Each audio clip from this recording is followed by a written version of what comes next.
Okay. Woo. Hot mic. Let's pray. Dear Lord, thank you for today. Thank you for your presence with us. Thank you for this community. I pray that you would bless our time together, that you would give us ears to hear your word, that you would give us gracious, compassionate hearts, and that you would speak to us of your love and your care for us. Bless this time. In your name I pray. Amen.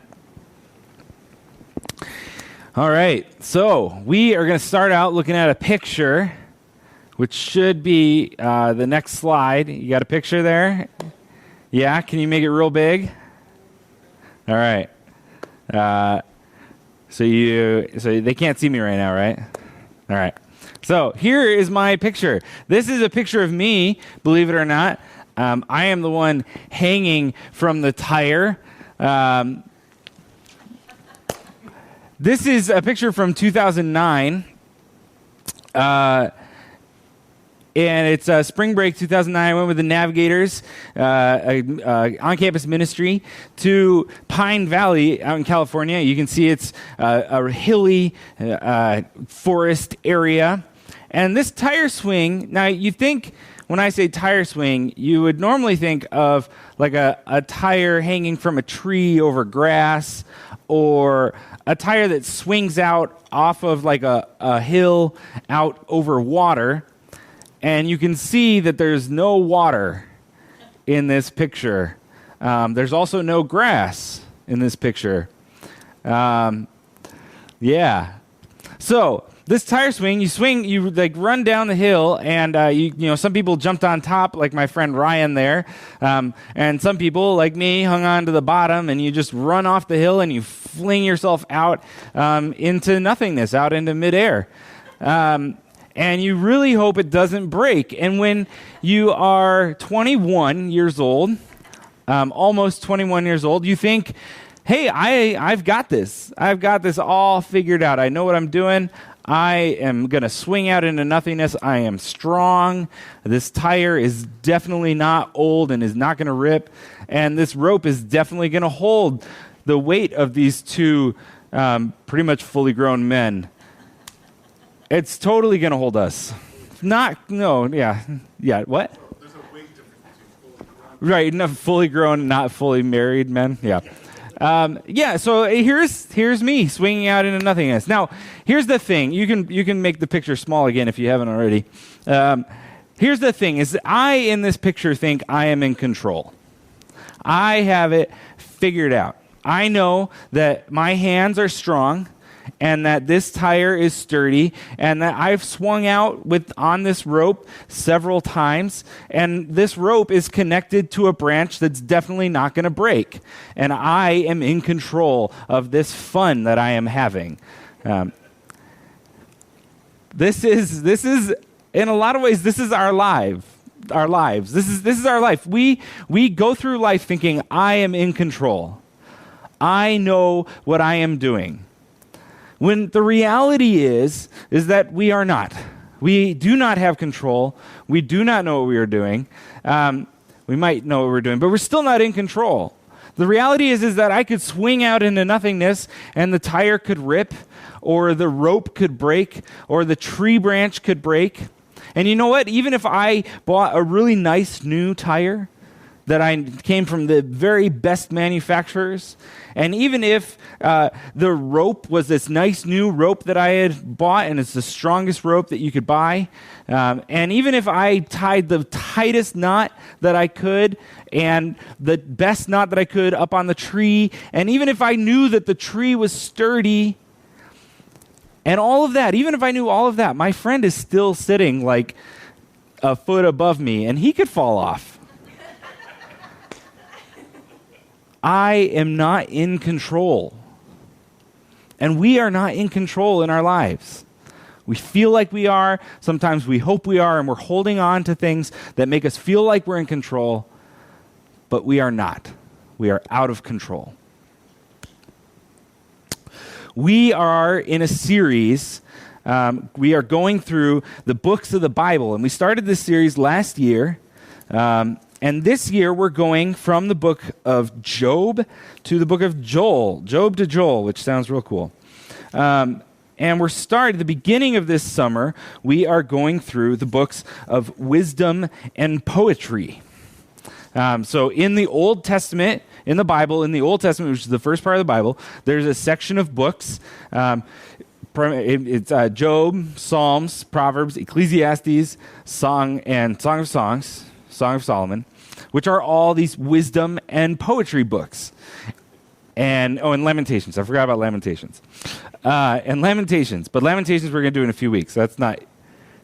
There's a couple books in between this section of wisdom and poetry before we get to Lamentations. So in a couple weeks, we're going to get into the prophets, the major prophets. We're going to talk about Isaiah and Jeremiah. But in the last few weeks, we went through the book of Job and talked about suffering and what it means to suffer in this world. We talked through the Psalms, which are the songbook of the Old Testament, this collection of songs. And last week we talked about the book of Proverbs, which is a collection of wisdom, of these sayings, these wise sayings. And Eric's had some different kind of examples of what this might look like. So if you're going to go to the internet, what each of these books would kind of be the equivalent of. And last week he said that Proverbs was kind of like Yahoo Answers, where like you go to Yahoo Answers and you ask a question and then you get a bunch of answers and you try to sort through them. And that's kind of what Proverbs is. You kind of pick through all the Psalms and try to figure out, it's growing in wisdom. So that's Yahoo Answers. Well, this week we are in the book of Ecclesiastes. And if I was going to give, if Proverbs is Yahoo Answers, then the book of Ecclesiastes is like that blog that your friend shared on Facebook that they maybe didn't even read, but you click on it and you read through it.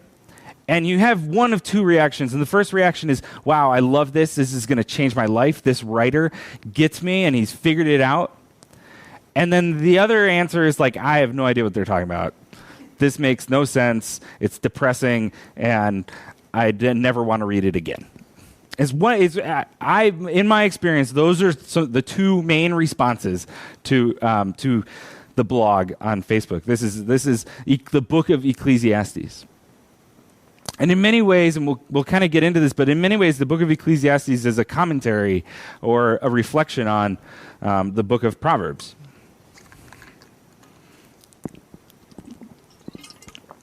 So, the book of Proverbs has two main voices. There's only two voices. Did I say Proverbs? Ecclesiastes. The book of Ecclesiastes, which is the book that we are in tonight. There we go.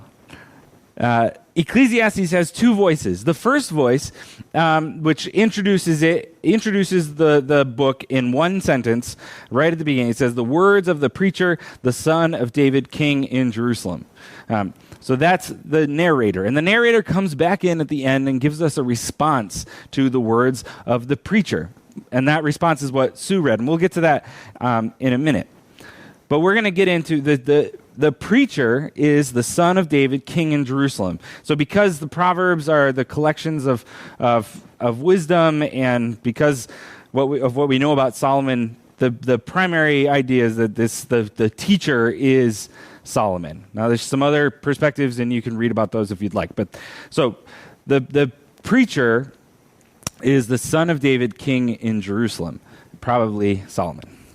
And this whole book is one long discussion about what this life is, how we engage in this life, how we engage in the things around us. And there's one word. This entire book basically hinges on our understanding of one word.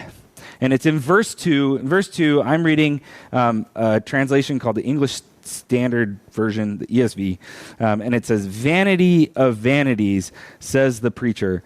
Vanity of vanities, all is vanity."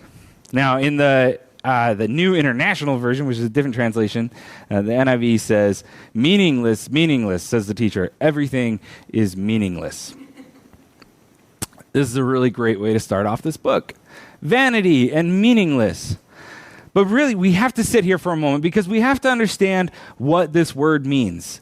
And I'm going to do something that I don't think I've ever done. I don't really do this, but I'm going to tell you what the Hebrew word is. The Hebrew and Greek, I don't get into that necessarily a lot in my sermons, but it's important for us to understand this word. So the Hebrew word in this verse is hevel, which is, it's Hevel, and it means smoke.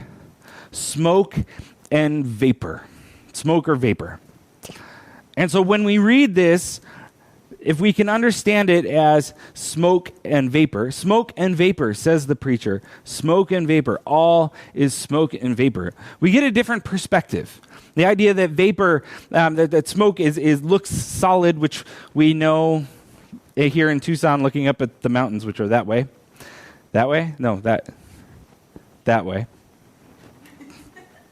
I got lots of people pointing different directions. It's great in here. There's mountains everywhere. So as we know, right now there's a big fire. We can see the smoke. We know all about smoke here in Tucson right now. Smoke, it looks solid sometimes it moves, and it's hard. You can't grab onto it. You know, you're sitting by the fire, and you're sitting by like a campfire, and the smoke comes at you, so you move, and then the smoke moves and comes towards you. So you go to the other side, and then the smoke comes towards you again. Smoke is, you can't hold onto it, and you can't grab it. And this is what the preacher says, is that smoke and vapor, everything is smoke and vapor.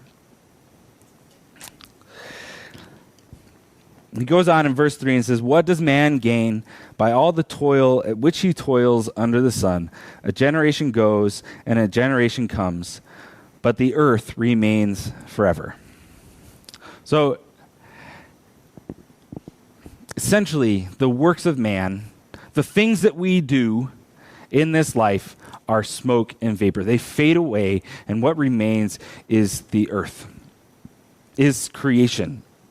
What remains is not our things, not our works, not our toil, but just the earth endures forever. And in so many ways, this is what I'm talking about with the tire swing, is that we try to control our lives by grabbing onto things, but what the preacher tells us is that it's smoke and vapor. Smoke and vapor. Everything is smoke and vapor, and we don't have control. So what he talks about 4 main things. We're going to go through these 4 things. The first is wealth. One of the ways that we strive to control our lives, to control the way we engage with the world, is by amassing wealth. And what the teacher says is that you can amass all of this wealth. You can get all the money, all the jewels, all the stuff, and you can have everything. And in the end, you will die. In the end, you will leave this world, and you cannot take that with you.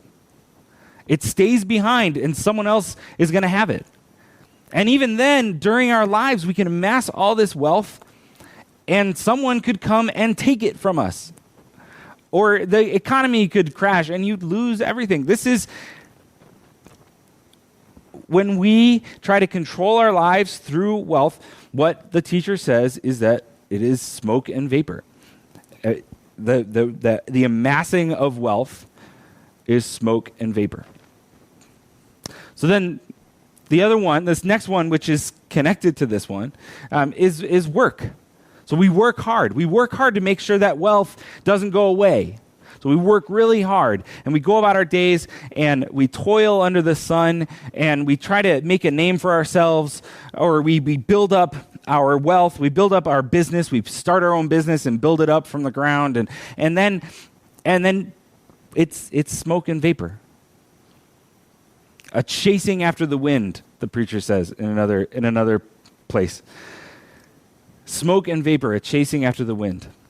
Because when we get to the end of our lives, we've built up a certain amount of money, maybe through our work, and we have this inheritance to pass on to our kids or to pass on to someone, or we've built up this business and we've worked really hard at it, but the person we pass it on to may not care. They may not care. They may want to just give it all away. They may want to, tear down the business. They may not care. And even then, even if it's not about passing something on, if it's about making a name for ourselves through our work, in a generation, 2 generations, we are forgotten. No one will remember our names. And even if they remember our names, they won't remember who we were. So we have these 2 things. We have wealth and we have work.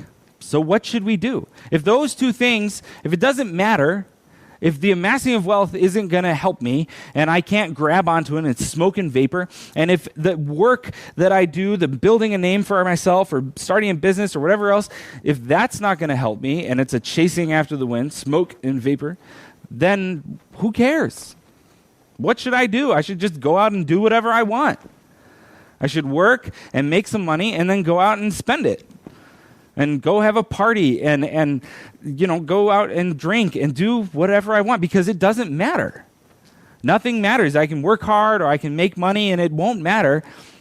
But then the preacher says, well, that too is smoke and vapor, a chasing after the wind because it's gone. That time that we spending all of our money or drinking or in partying and celebration, well, the next day it's gone. And you can't get it back. It's just gone. You reach out and you cannot hold on to it. It's smoke and vapor.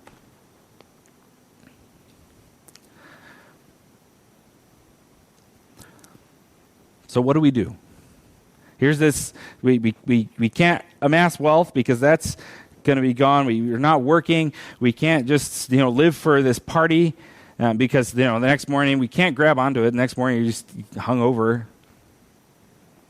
What do you do? Should we just become wise? We should learn about all the things in this world and become wise. We should seek after wisdom, which is what Proverbs talks about. Learn, seek after wisdom. Should we just seek after wisdom and that should be it? And the teacher says, well, that's smoke and vapor too.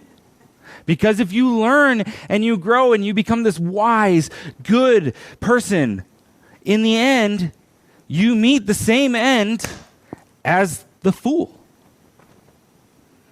The fool, the evil person may prosper, and the wise and the good man may fall down and have nothing, but in the end, they meet the same end. They both die. And this is our house. This is what we build our house on. This is what we build our lives upon. Is these sort of 4 walls. It's like I'm gonna have wealth. I'm gonna have my job, and I'm gonna make a name for myself. I'm gonna go out and party and have a good time, and I'm gonna learn to be wise and to grow up and understand and learn everything. But in the end, it's all smoke and vapor, and we cannot grab onto anything. These things that we use to define our lives, to control our lives, to hold on to our own reality and our own selves, they are smoke and vapor, a chasing after the wind.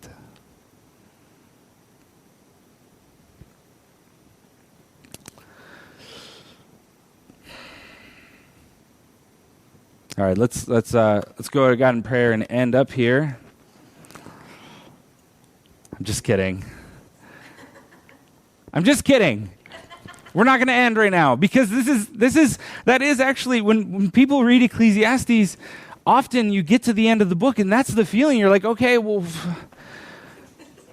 what's the point? What now? I can't do that, and that's chasing after the wind, and that's smoke and vapor. I can't hold on to that. What do I do?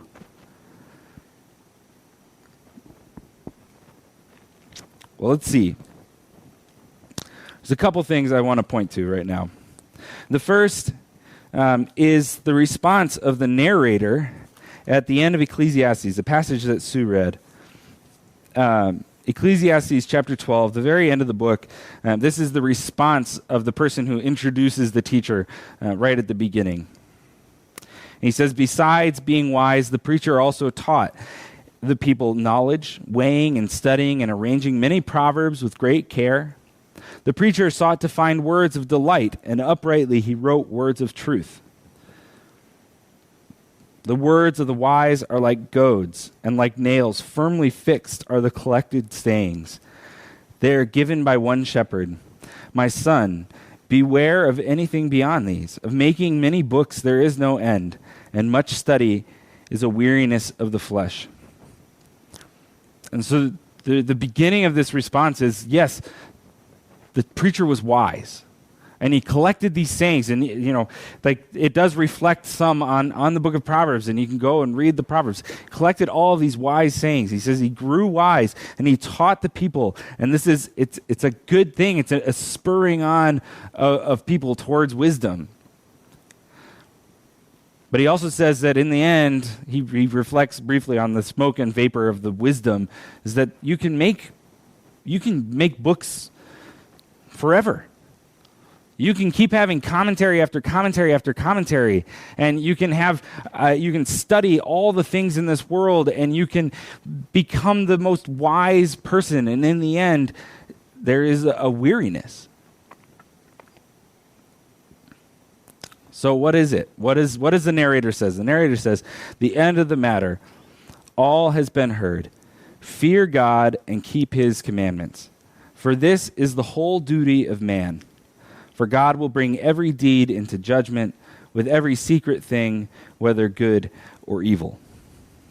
In the end, these things that we build our lives on, wealth and making a name for ourselves and working hard and having a good time and partying and celebrating and wisdom, learning to be wise and growing and understanding things, all of these things are smoke and vapor. We reach out and we cannot hold on to them. It's like me swinging out into nothingness on the tire swing, where I'm holding on to the tire, and the tire is held onto the rope, and the rope is held onto the branch, and I feel secure.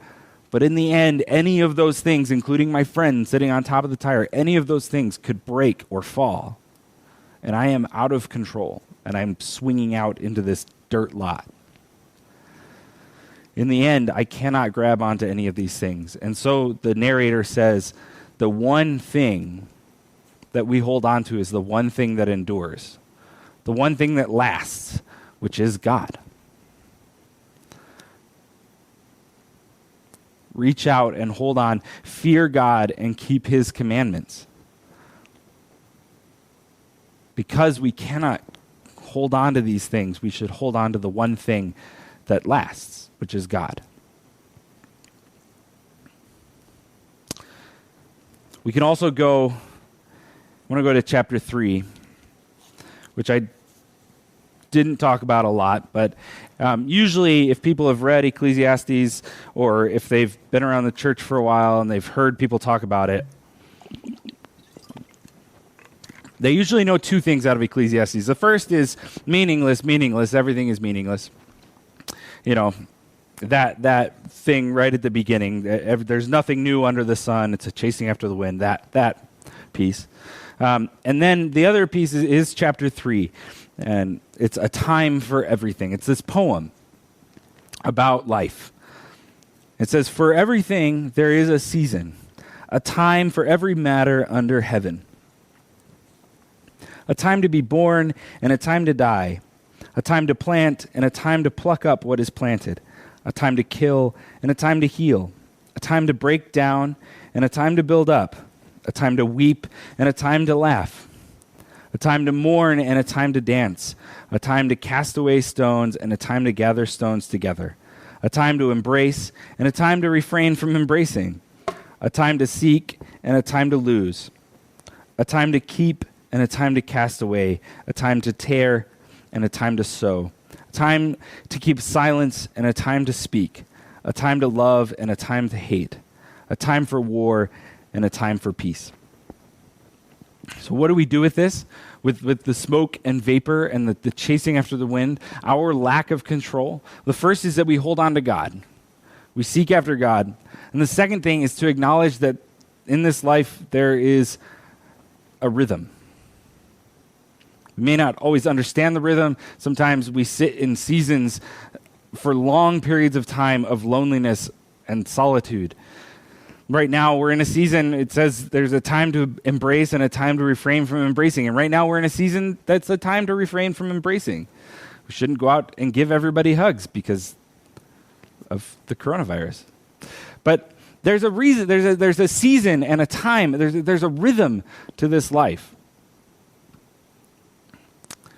It says, what gain has the worker from his toil? Going on in chapter 3. I have seen the business that God has given to the children of man to be busy with. He has made everything beautiful in its time. Also, he has put eternity into man's heart, yet so that he cannot find out what God has done from the beginning to the end. I perceived that there is nothing better for them than to be joyful and to do good as long as they live. Also, that everyone should eat and drink and take pleasure in all his toil. That is God's gift to man. Here's the thing. In the end, the preacher doesn't say that these things are necessarily evil. He doesn't say that we shouldn't amass wealth, or that you shouldn't work hard, or that you shouldn't celebrate and take joy, or that you shouldn't be wise. He just says that they are smoke and vapor, that you can't hold on to them. And if we acknowledge that our lives are about rhythm, and that he says there's nothing better for us to do than to be joyful and to do good as long as we live, that we should eat and drink and take pleasure in all our toil, this is God's gift of man, then yes, there's a time for bringing in wealth. There's a time for saving up the things that we have. But there's also a time to give away. The problem is that we try to hold on to it, and we try to have it be the thing that we have control over our lives because we have this wealth. Well, no, the call is, yes, fine, amass your wealth, but then give it away freely. Do not try to hold on to it because it's smoke and vapor. So care for those around you. Use your wealth, use whatever power you have to care for the oppressed, to care for those who have not, because those rhythms, the rhythms aren't the same for all the people. So sometimes you have and sometimes you have not. Sometimes one person has and one person has not. And we need, when we bring in that wealth, we give it away. The balance also is in work and the enjoyment of things. He says, take pleasure in all your toil. Well, to take pleasure in your toil, you have to toil. You have to go out and you have to work. Like, we are called to work in this life, to go out and to do things and to work hard. But we're also called to take pleasure and to enjoy this life. To not hold on to our toil and our work as the thing that gives us meaning, the thing that gives us control over our lives. But also not to say, I'm going to just give it all up and go and do whatever I want and have my enjoyment. There's a rhythm to it.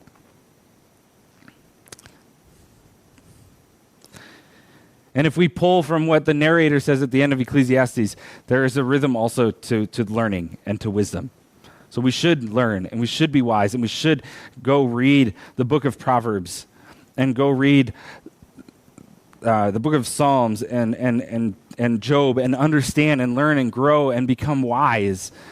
We should understand and learn about the things of this world, but then we should also step out of that and be able to enter into people's lives and impact them for good and use our wisdom to care for the people around us.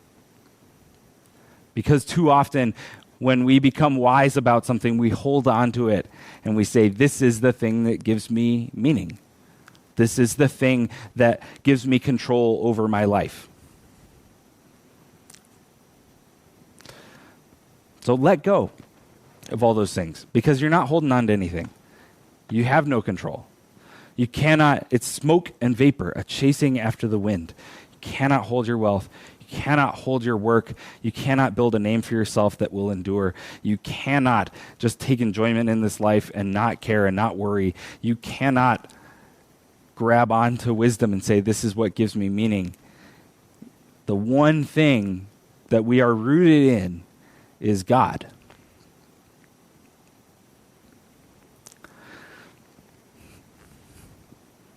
So what? So what? What do we do with Ecclesiastes? Because it's really easy for me to stand up here and to say, well, you shouldn't hold on to your wealth, or you shouldn't hold on to your work. Don't do it. But that's not necessarily helpful to all of us, right? These are the things that we hold on to that give us control. Like, it's not, I can't just tell you, like, let go, and you'll let go, and everything will be better. So in the idea of rhythm, I want to speak to a rhythm. I want to begin to have us consider what it looks like to build our lives around God. Instead of having those four walls of our life be built on wealth and work and celebration and joy and wisdom, instead of having our lives built on those, that we should build our lives around God. That we should center ourselves around God and fear God and know his commandments. Be joyful and do good as long as you live. This is God's gift to man. So we arrange our lives around God. And I want you to consider one thing this week, and maybe it's a simple thing, because you got to have something to go do. So I'm going to tell you to go do this, to consider what it means, why we come together on Sunday. Why we come and meet together on Sunday, even though we're not right now at the building all together. We're still, you're there, and I'm here, and we're together in spirit. There's a meeting together. And why do we do this on Sunday? Sunday was the day that Christ rose from the dead. It was the day after the Sabbath. But consider that Sunday is the first day of the week. In our society, in our culture, we have sort of shifted to this idea of the weekend, right? We start work on Monday, and then we work to get to the weekend, and we have fun Saturday and Sunday, and then we go back to work, and we begin our work on Monday. And I want you to think about what it would mean to shift that, to say Sunday is the first day. Sunday is the day that I am offering up to God. That I'm going to build my life, build my rhythm around meeting with God, meeting with his people, considering him, worshiping him, reading his word. That Sunday is going to be the first thing rather than the last thing in the week. That I'm going to begin my week by looking to God and then go do work. And I know we don't all have jobs that are Monday to Friday, and we don't all have the capacity to do stuff on Sunday. And I'm not saying you can't go out and do things, just like the preacher isn't saying don't amass wealth or don't do all these things. But what does it mean for us to build our lives around God, to consider Sunday is the first day? The first thing I do is go and meet with God and meet with his people and consider him, and then carry that out into my work, into the things that I'm doing through the week, into my study of word and my study of wisdom, into my having fun and my enjoyment of life, into my work, into my wealth. What does it look like for me to begin my week with God and to go out into those places rather than trying to fit God into the places where he fits in our lives?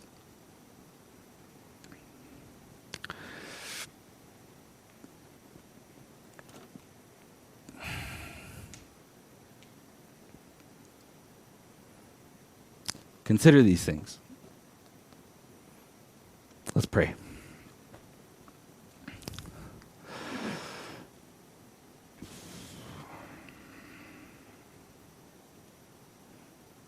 Father, thank you for today. Thank you for your word.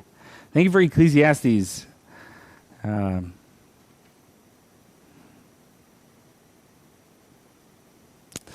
pray that you would speak to us. That you would carry these things into our hearts, the things that you would speak to us, that you would give us ears to hear you, to consider what it means to let go of the things that are smoke and vapor, to not try to hold on to them, but to seek after you and to hold you as the thing that we are rooted in. what it means to build our lives around you, to consider the rhythm of this life.